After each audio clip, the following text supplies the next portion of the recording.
Welcome to Cypher After Hours. I'm Brett Stewart, joined by my co-hosts, Emily and David. And this is the After Hours show on Nikola Tesla. Both David and I were tasked by Emily to have a conversation with an unknown person. We had no idea about who or what it was, just to go to this task and have a conversation with it. And it was a monitored session. And this After Hours is going to be mostly us giving our thoughts on the work. The main show is us actually showing you what that actually looks like, giving you snippets of those. In this After Hours, we're going to kind of talk about it in kind of a roundtable fashion. So, Emily, I know that you picked the task out for us. It must have been interesting for you to be on the other end of the phone, so to speak. What were your thoughts on the format before we get into some of the details?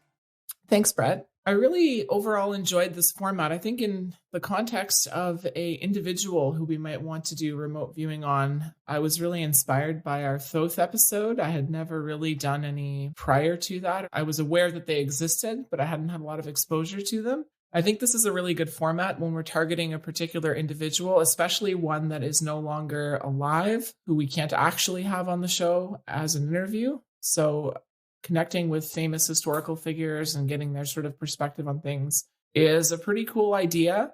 And I'm actually surprised how much feedbackable information we received through this particular set of sessions. I think we've got some really good data that we can concretely anchor to Tesla and pretty much nobody else. I think these sessions were very illuminating. I learned some things, but also very confirming of the fact that, hey, this is working. Especially, Brett, when you named the target within the first few minutes of the session, and I was literally staring at my paper and my jaw was figuratively on the floor. I was like, he called it. So, and I could have written any person's name on that paper. It was pretty amazing to me. Well, you haven't figured out that I've installed my spy cameras in your place, so you're watching from overhead. I mean, it was really fun, and it kind of shocked me too. Like when I get a name like that, I don't expect it to be precise like that. I usually get that data from the perspective of, this is someone who reminds me of Nikola Tesla, not necessarily that it is Tesla. And that's, as the viewer in the session, I think all you should do, or else you can kind of get AOL driving your sessions. So, but it's always obviously really happy when the data is that precise. Just like back in the Thoth one, I was talking to an Egyptian god. It was kind of fun to get this feedback. Yeah, it's AOL, isn't it? Whenever we name a target in a session, cowboy or otherwise, it's always in the context of AOL. And it's really fun when you get feedback to look back and go, wow, check me out. But actually, we're not saying this is who it is. It is like, this is somebody who's really like Elon Musk. And then you find out it actually was later on, and it's like, oh, wow, check me out. Yeah, it's when the data is so precise on one thing, we try and be careful with that. That's part of the process in remote viewing, is not to get married to any of your data points. So when you get a name or a very precise noun, you have to kind of walk a very fine line. So, but, when you get feedback and the name is the actual target, cool, that's fun. It's fun. So I love this format. I think the format's fun. When I did Thoth, it was fun. I think we would love your feedback as the listener if this is something you enjoyed, because ultimately we're making this show not for us, we're making it for you guys. So if you guys want to see more of these kinds of cowboy shows and then our reaction to the data, we'd love to hear from you. Can just head over to the website. We have a contact section in the account management section. So definitely would love your feedback. It always helps. Not only feedback, if you do like the cowboy session as a format, perhaps, and you have ideas in terms of individuals you'd like us to look at, we have so many different suggestions coming in, we can't look at them all. But if there's certain names that keep cropping up when there's more than a few people who seem interested in a particular target, that really boosts the chances of that getting into one of our shows. So definitely look at it more of as a voting process, but do get out there and vote and give us your feedback. I would say try to stick to historical figures, because we're not going to go do this to somebody who's alive and a living human being. There was a point in my session on Tesla where we were looking at his subconscious drivers. We can't do a podcast where we're reporting things that a person doesn't even know about themselves. That's so ethically sketchy. So Keep it to dead people. They're fair game. Yeah, that's a really good point. I think for many obvious and maybe not so obvious reasons, we will not remote view living individuals, politicians, things like that. So please do not suggest those. We'll basically ignore them. Interesting historical figures. It can even be fictional figures. I think those are an interesting option as well. This was definitely a fun one. Why don't we jump into just our roundtable discussion here in after hours about our thoughts on the data? I think, Emily, you have a bit of an outline for us to make sure we cover everything. Where's a good place to start? I think we can kick things off with some feedbackable. Both of you had really good feedbackable data in your sessions. And for the listening audience that isn't aware by now what that means, it's basically things that we can confirm in the historical records. So we get data coming out of the sessions that then we can go look up in the historical record, and it turns out that it's accurate. And we look for that oftentimes when I'm doing a task. I will intentionally task or retask or even ask questions to help ground the sessions so that we can make sure we've made good contact with the target. I think in this case, we made excellent contact with the target. David, did you want to kick us off with some of the feedbackable information that you got? I know that yours was very, very specific about the physical characteristics of Tesla. Sure. So my initial contact was what I thought was a guy, which we later confirmed. And I used the word science nerd. That's a stereotype, almost an archetype, right? The skinny, awkward science nerd. And that was what showed up in my session straight away. We did some stuff later on the physical characteristics. I was describing his hair being not particularly short and straight, and like he's not somebody who spends a lot of time on his personal appearance, or he's not wearing the latest fashions, if you like. His health was fine. His body was perfectly functional, but I described the inside as something like dusty, or it's neglected. I said it's like when you don't water your house plant. This wasn't a person who cared about their body. They were all about the mind. It was that kind of vibe of the intellectual who sees his body as a life support machine for his brain, and not as somebody who's really concerned overly about their personal appearance. It's funny that you use the word library, because when I made the connection with tasking, I also saw it was an old man, but for me, he was sitting down by the river, and I saw him skipping rocks, and like he was bored or pondering. And every time I asked him a question, he always would put his hand up to his face or stroke his beard, or like his chin at the very least. He was stroking his chin constantly. And it's funny, you see pictures of Tesla out there. He's always doing the thinker's pose in all of his photographs. So I thought that was kind of funny.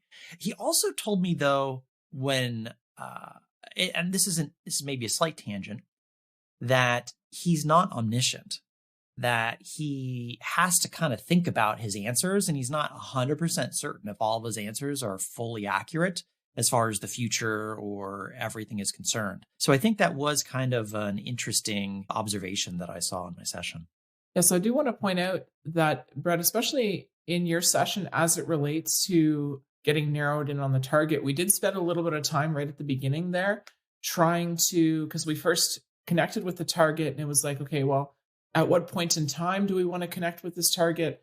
I think we did actually spend some effort narrowing the focus into Tesla's incarnation as a human on this planet. And so we did narrow the range, I think. I don't know how you feel about that, but that may explain what you noticed there. Yeah, I just realized I didn't finish my thought on library, that the idea of library came up in my session because when we asked, hey, tell me about yourself, and he says, well, why don't you just go read about me in the library? That's what he first said. Like, he's like, why are you coming to me to tell me about myself? Just go read a book. And he's like, no. Tell me these other things. And then he was asking specifics. Well, what are you asking me about? Are you asking what I'm doing right now? Are you asking sometime in the past? What I'm like, he showed me a timeline and like a big strip of film. And he's like, can you just get specific on what you're referring to? Because by just being ambiguous, I can't give you any answers. And so we said, okay, well, the life that you had, that I think the way I phrased it was, whatever Emily has written on her paper, she specified something. Go to that period in your existence. And I was like, okay. And immediately where it dropped me out was, oh, it's like I see Tesla. Tesla's here. He's inventing things. That reminds me of something I wanted to ask. Emily, was there a specific time period that you had us look at? Because I knew it was Tesla after you gave me feedback, but I didn't know, are we just looking at the whole of Tesla with this work, or was there something more specific there? That's a very good question. It was constrained to Tesla as the incarnated human being. There wasn't a constraint in the lifetime per se. You really went into the meaty parts. So I was counting on your subconscious to narrow in on those sections. Yeah, it's an interesting effect that who knows which part of us decides on the salience of the data. But I found in the past, if you're tasked to just describe an individual with no time constraint, what you get is often like a montage of all the important bits. And you'll get, what was their big thing in life? Did they have a particular death event that was really relevant? You'll zoom in as if you're kind of writing a documentary about that person's life. And it just comes out nicely in order. It works. Goodness knows how it works, but it works great. Yeah, I felt like I may have gone to him when he was an older gentleman. He was in the last years of his life. It may have been afterwards, like he was in some holding period somewhere else. I'm not quite sure. It did seem, though, that he was just sitting down by the river. He was an old man who was doing some thinking. And, well, as we'll talk about here in a minute, I'm sure, he was very unhappy with how his life's work was used and the result of his work.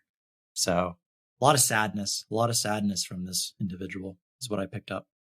One of the feedbackable elements, David, from your session was that really stood out to me is when I asked, what is Tesla's favorite number? And immediately what jumped out to you was 9. And then I asked, why is it 9? And you said, oh, well, it's 3 rows of 3. There's a connection with the 3s. Tesla was apparently obsessed with 3, 6, and 9.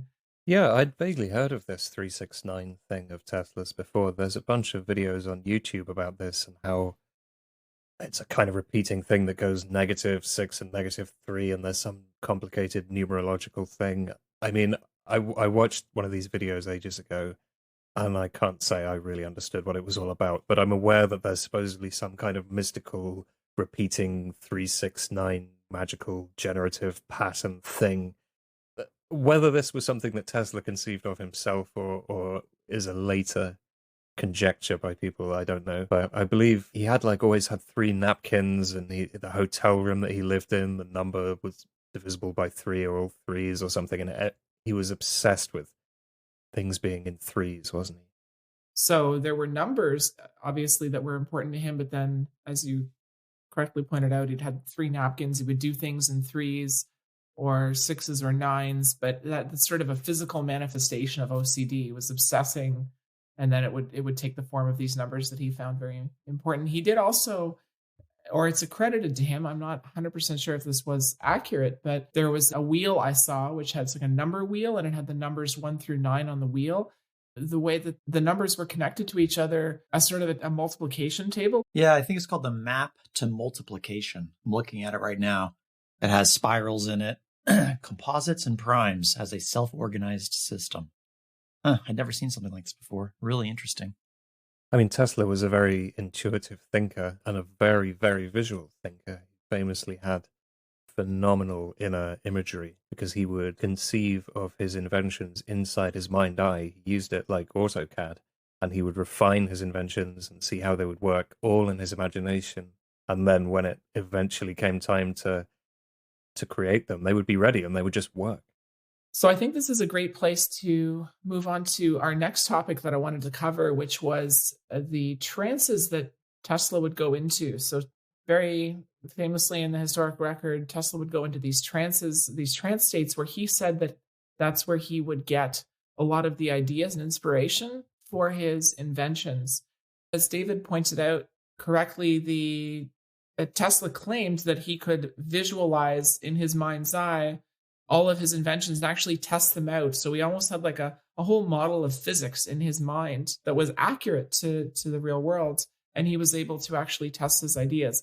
But I was astounded how both you had data relating to dreams, trances, meditation. I think, Brett, you even had sleeping prophets, the terminology. You referenced Edgar Cayce in your session. It wasn't obviously Edgar Cayce as a target, but the trance-like state, from what I can gather, was very similar to the Edgar Cayce trance-like state. Yeah, my information was really clear on this. And there's even some kind of strange stuff that occurred when he was in this trance like state. You asked me the question first, who inspired you? He has this grand vision of the future using electricity and a number of other devices. But also, you asked, where did he get his inspiration or where did he get the information? And it was a little cheeky. He's like, originally, well, it all comes from one place, and that's the source of all reality. I was like, okay, well, what's the first domino maybe that's showing up in your space where you're getting the information? And he showed me an image of him sitting cross-legged in a deep trance with there's harmonics or sound playing. And I'm not sure if there's feedback on this, but it seemed like music was really important for him. I'm not sure if it was a sound bowl or what. There was some sort of music playing that helped him reach this state of awareness where he showed me just metaphorically, like through his mind's eye in his head, the clouds would part and he would see these amazing things in his mind. And that's what led to his work and his inventions. But music was super important to him. Harmonics, very important to him, is what he told me. Well, there's that famous quote from Tesla. If you want to find the secrets of the universe, think in terms of energy, frequency, and vibration. He thought in terms akin to music.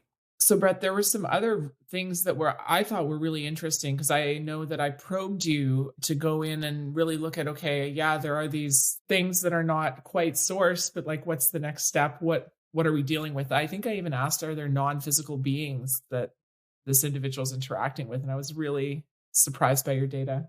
So there were some other things that I noticed in his surrounding environment when I looked. This was more of a remote viewing that occurred as opposed to kind of asking him, because if I asked him, he's going to give me his experience. And his experience was kind of through his mind's eye. He's seeing the clouds part and all of this amazing information is streaming into his awareness.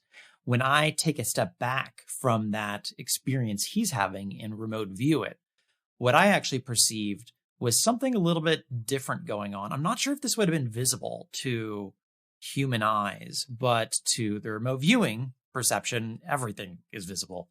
And what I noticed is that there were these little balls of light, these little orbs that were in front of him. And I would say that there were maybe 6 or 7 total that were in front of him, maybe just the size of a golf ball, that were kind of zooming around and aiding the process. So what exactly they were, when I asked him, he said, well, it's like they're spirits, not ghosts. They're not dead, but it's almost like they're not physical. And so he was definitely getting some help. And I think when you ended up asking us, what's his biggest secret, can guess it to who was helping him, perhaps, or make some guesses at who was helping him. His friends from not planet Earth. Yeah, well, because you asked us to ask him what was his biggest secret. And at first he immediately withdrew when I was talking to him. I saw him kind of pull back. He got really shy. And then I feel like he didn't want to tell me, and I just remote viewed it because I heard it in that remote viewing voice I get in my head as opposed to from him. And what I heard was, he's an alien. he's not from around here. And it's like, I pried his secret from him. But it was something that he was very guarded about, for sure. And I got the impression that he knew this in his life, that there was something different about him. He wasn't from around here. He had a mission for why he was here, to bring things. And we'll get into this later, and what that mission was and what that purpose was. But I think he actually knew that there was something special about him and that he was not from planet Earth. I don't think this means that he necessarily was like, had a craft and came from Pleiades or something like that. I think he was a human, and even said he was a human, but it's his consciousness, he said, came from the stars. Unfortunately, he also said that he felt like he wasted his time. When we were doing this particular questioning or line of questioning in David's session, I think, David, you were a bit confused in that you had data coming through that, yes, it seems very much like a human, but there's something different about this that isn't what you would get if you normally looked at like your average everyday human. Do you want to get into that a little bit? Yeah, sure. I had an AOL that he was an alien, and I was saying, you haven't tasked me with a grey alien, have you? Come on. So that data actually came up when we were doing the gingerbread person investigation, which is like a physical body thing. And I was a little confused by the dry, dusty innards, the rather metaphorical data on his health and how he wasn't very interested in the physical body. And I didn't quite understand that data, or I wasn't 100% confident. So I went to look at the internal organs. I just imagined the torso in front of me and just peeled it open to see, is there anything glowing in here that's a health problem? And on the left-hand side, kind of where you would expect to just see intestine, there was this huge extra organ that just looked like a giant misplaced liver or something halfway down the torso. I'm inclined to believe that this is metaphorical, that this is not, he didn't literally have abnormal anatomy. I think this is maybe my subconscious mind saying, oh, he's not quite human, in a really unhelpful and roundabout way. I think in this case, I would interpret that as being, he was a human, but my subconscious mind was trying to tell me, not quite, there's something a little abnormal about him. I AOL'd Alien a lot of times.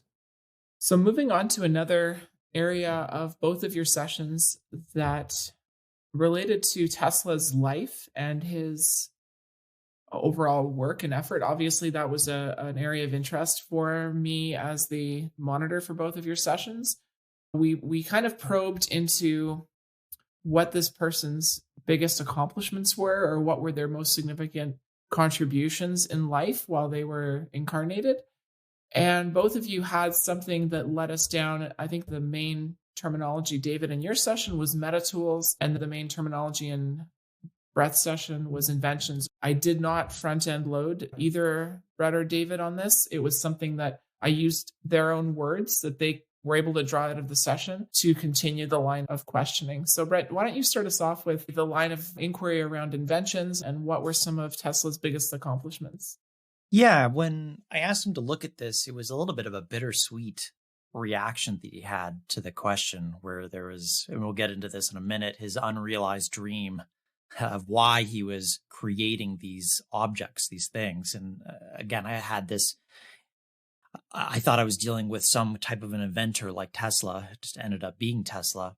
And what he showed me, though, as the thing he was most proud about was it came first symbolically, and it was in the shape of a circle, and it looked like a dial.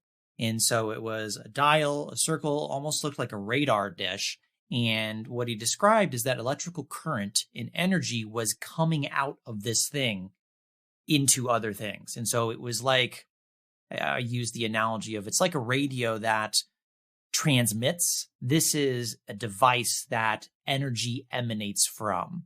He told me that it creates a resonance, it has a frequency. This is a device, and it shines energy into something else. So those are the words that he used to describe it. And it was this circular shape. And I think during the feedback, Emily, you showed me one of the sketches of, what was it that he invented? It was exactly like, it almost looked like a fan that had been fanned out into a circle that could be collapsed. And so it was like this overlapping, I don't know what that shape would be, like pies, like pie cuts overlapping into a circle. And then you showed me a picture at the end. And I'm like, that's it right there. Yeah, that's exactly what he showed me. That's right. I think the closest match, we looked at a bunch of Tesla's inventions, and what we think it matches onto is a postulate, but there were many schematic drawings that he would do for his patent filings. And we did find a schematic drawing of I believe it's an AC, an alternating current motor.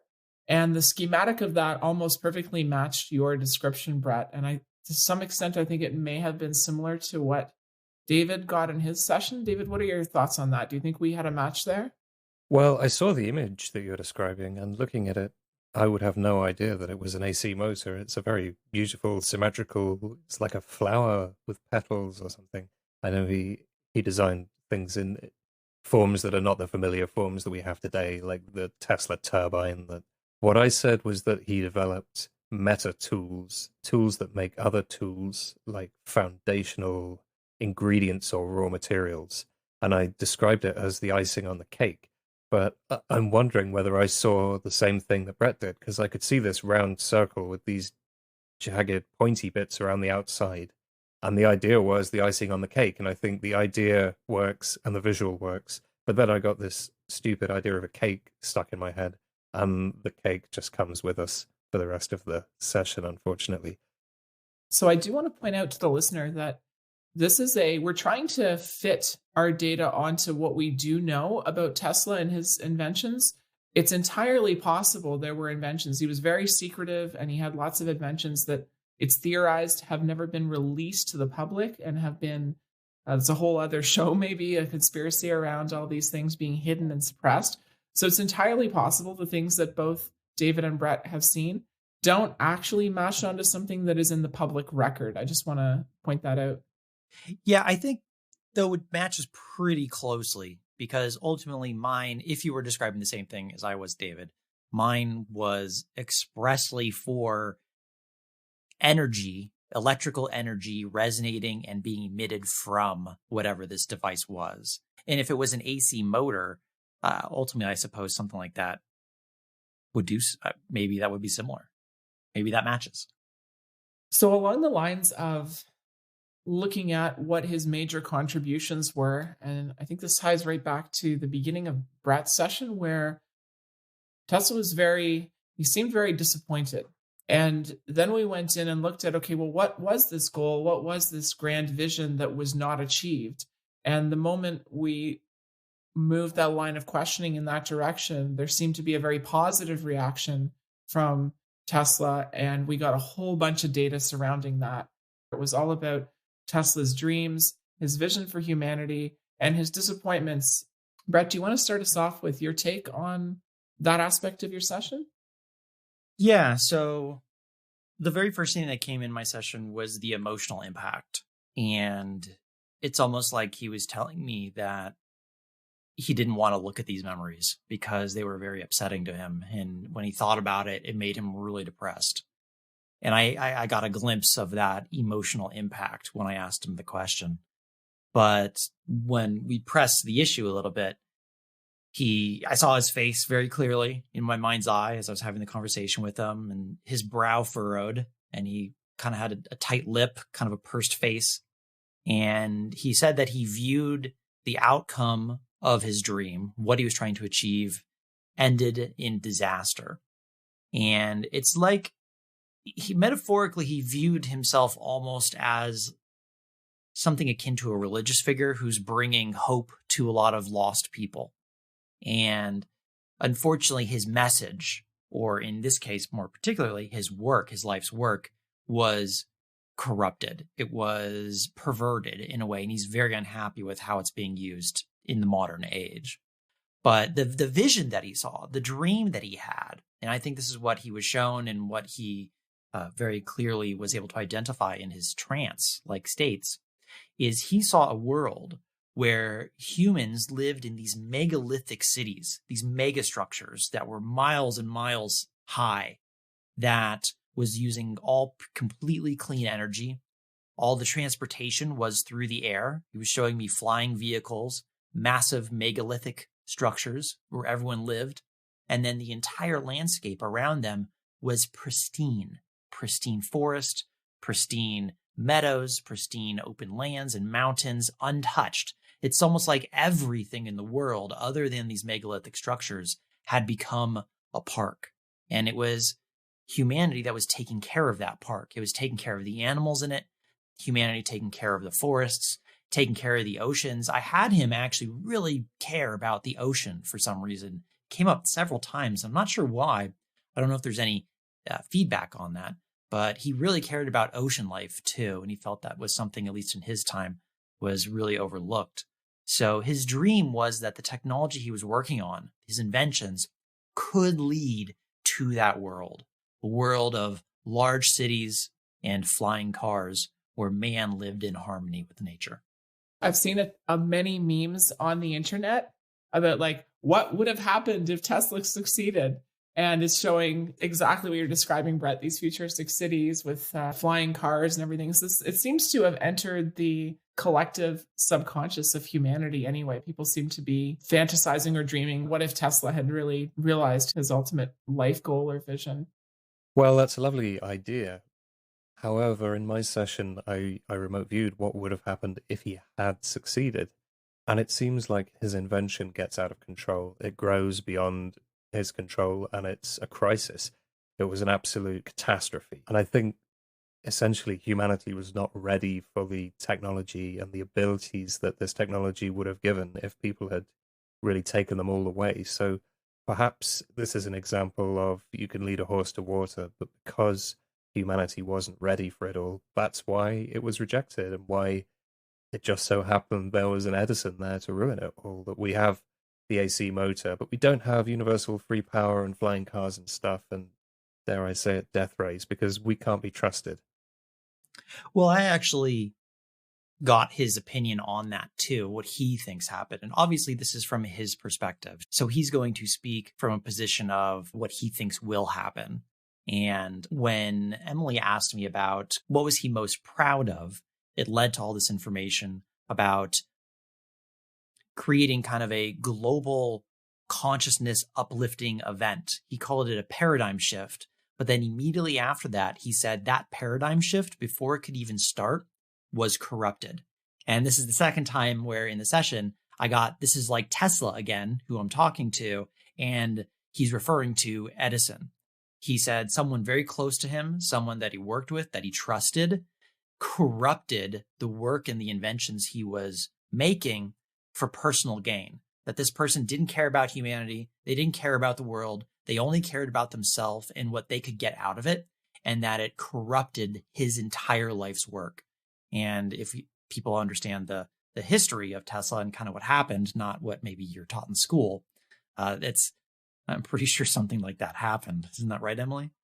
That's right. Actually, so I was probing for what was the tipping point, because there seemed to be a general dismay towards human nature and the corruptibility of everything, and how everything's always the worst. Everything seems to fall apart. And it does seem that way in terms of looking out across broader society, how things seem to always be careening from one crisis or one calamity to the next. But Brett, in your session directly, you got, when I was probing for this sort of straw that broke the camel's back, metaphorically speaking, moment, you said it's like the whole Tesla Edison thing. It's just, I had to bite my tongue at that point. It was like, well, it's not just kind of like that. It's literally exactly that. So I was very impressed by that, but it also just reconfirmed the things we think we know about Tesla's life. Yeah, going back to his lack of faith in humanity, that came up so many times in my session. When we were looking at his preferred living accommodation, I think I described it as Death Star chic before I got a good look at it. And he actually lived in that super futuristic high-tech hotel where there was like conveyor belts that brought the food on the plates whizzing around, and it had a power station in the basement, and it was this amazing utopian place. But what was really important to him was he lived in this kind of bunker-like, quiet, isolated space. And it wasn't ascetic. He had comforts, but it was private and silent, and it was total headspace. You know, he could be in this space and do his inventing and not be disturbed or interrupted. And I found a quote from Tesla, which was, "Be alone. That is the secret of invention. Be alone. That is when ideas are born," which ties in really nicely to this. But at other points in my session, I had this constant, he's high up, and he's not like in an aircraft or something. But I realized he's in this tall building, and he's looking down at the people below him, and he thinks of them. It's interesting you had the idea of a religious figure. He thinks of them as my children, not literally his children, because there's so many of them, but people to whom he has a responsibility. He really feels like his ideas are so amazing that it's his responsibility to help these little people, and he can see them walking around like ants below him, and he's up there in his temple coming up with these amazing ideas, looking down on these humans who can't be trusted to make the right decision, and trying to work out a way to improve their lives. So David, that fits really well with the New Yorker, the time that Tesla spent living in the New Yorker hotel. Interestingly enough, I think it also fits with the time he spent in Colorado Springs, where he actually had a laboratory up in the mountains in the countryside near Colorado Springs, the town, where he was sort of looking down on the town. So it's interesting that that metaphorically works both for New York City portion of his life as well as the Colorado Springs portion of his life. I think what I saw was the New York version, because it was like vertically down, and maybe the architecture of that period was what prompted me to say Death Star chic. It was quite abrupt and vertical and imposing. It wasn't a natural seen. He was up there in this almost an ivory tower, I guess.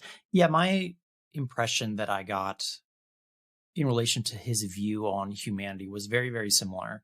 I perceived that he viewed himself as a representative for what he used in his own words to me, what I perceived was Mother Earth, this Gaia type energy force for planet Earth, and that he was a representative of that to help that energy and then to help the children of Earth.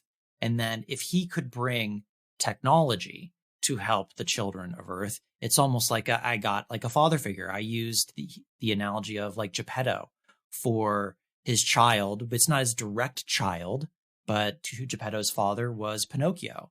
And he says that story almost fits perfectly with what he feels has happened, is that Pinocchio has gone off to the circus and been completely corrupted by sin and debauchery and all of these things. And Pinocchio's lying now and is completely lost his father. And his father, all his father wants is what's best for him and to help him and to bring him home safely and have him have a good life and all these things. And he viewed himself like that towards humanity.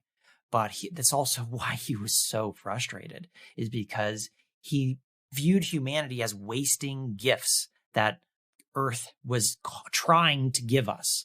And he just kept pointing like, right, it's right there. These gifts are right in front of everybody.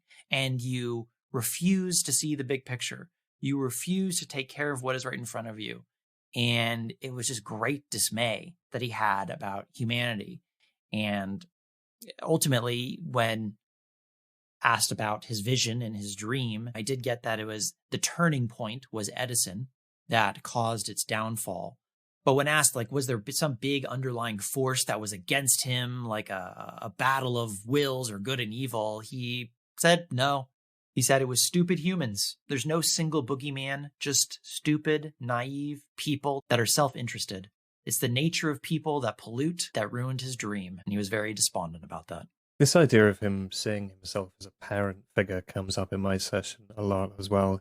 And he didn't feel he could tell all these stupid people how to live. He felt that his ideas were just inaccessible to them, that they wouldn't see it.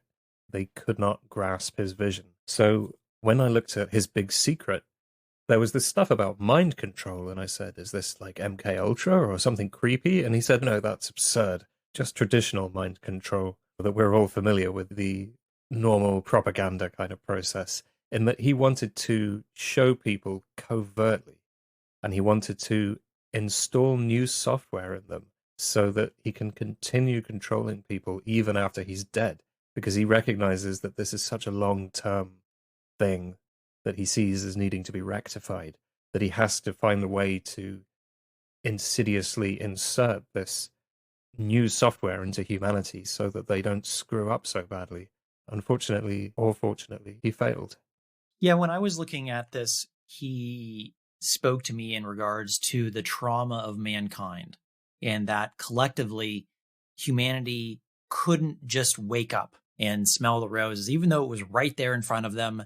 To do so, it would require humanity to recognize all the harm that humanity has wrought all at once. And if that were ever to occur, it would just be too much. It would destroy us.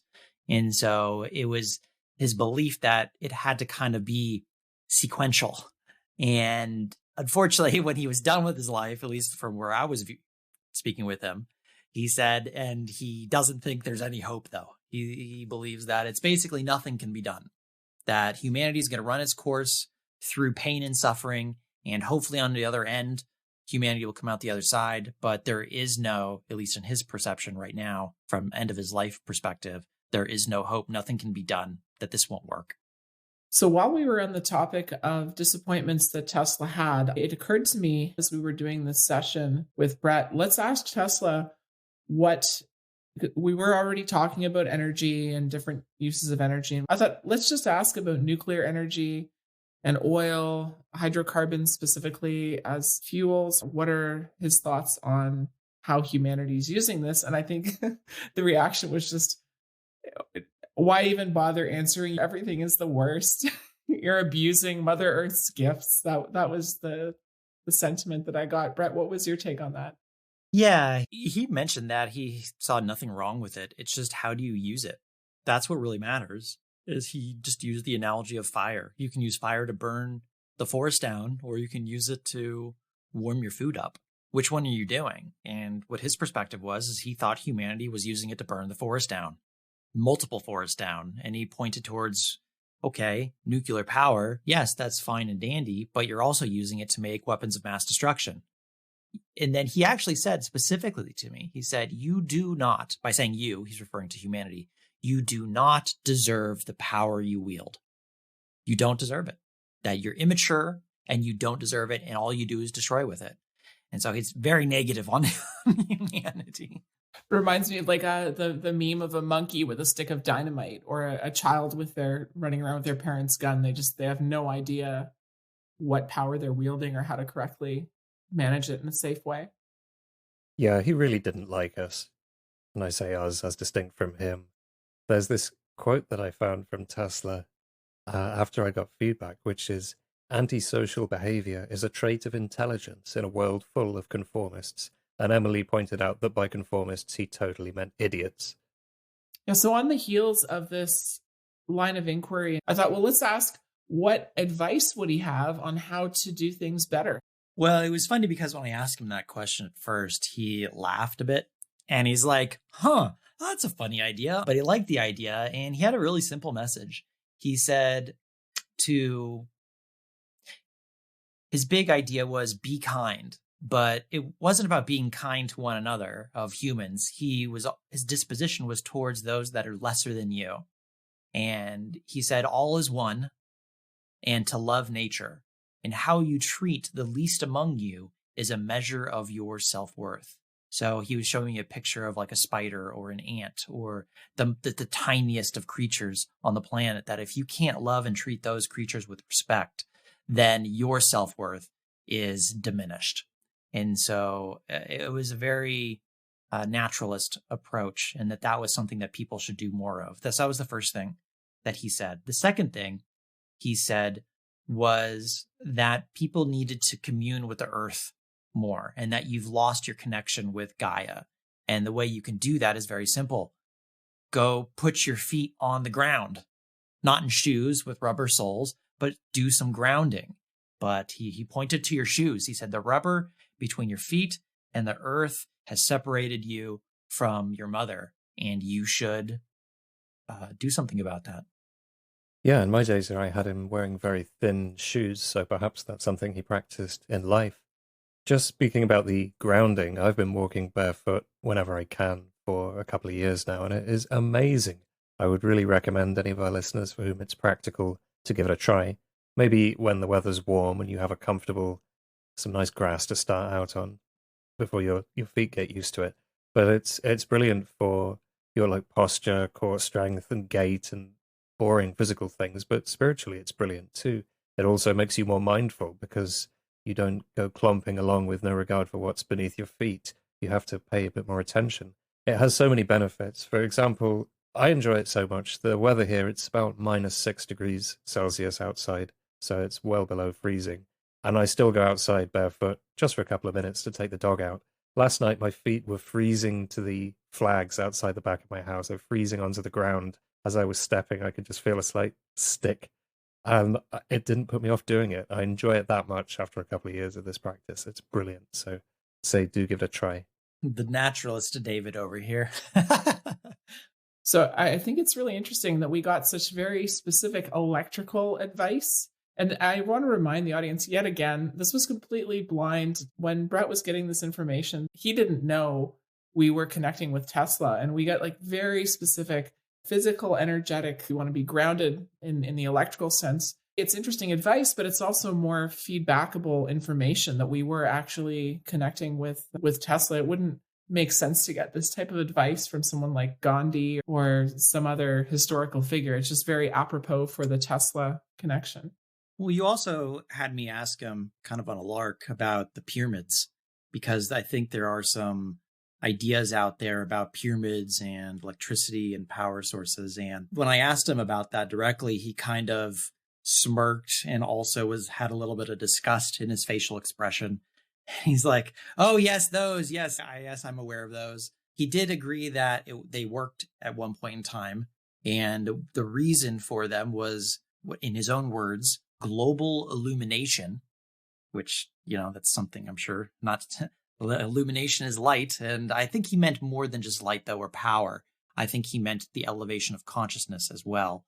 But he also, the reason for his disgust was that the size of the pyramids was not necessary for the application.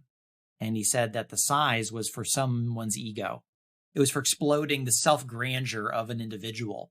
And that he found that was with distaste. And that's why he didn't like them. And he said, you see this other thing, he showed me this invention that he had. And he's like, see, this sends power to something else. And you don't need to build this giant pyramid for this purpose. He wasn't a fan of them, but he seemed to suggest that they did work and they were for power and illumination in some regard, historically. So I think that this is a good place to wrap up this After Hours show. It was a really fun session. Thank you, Emily, for setting this one up for us and for our listeners. Nikola Tesla, an interview with a vampire. An energy vampire. No, he wasn't an energy vampire. It was a fun one.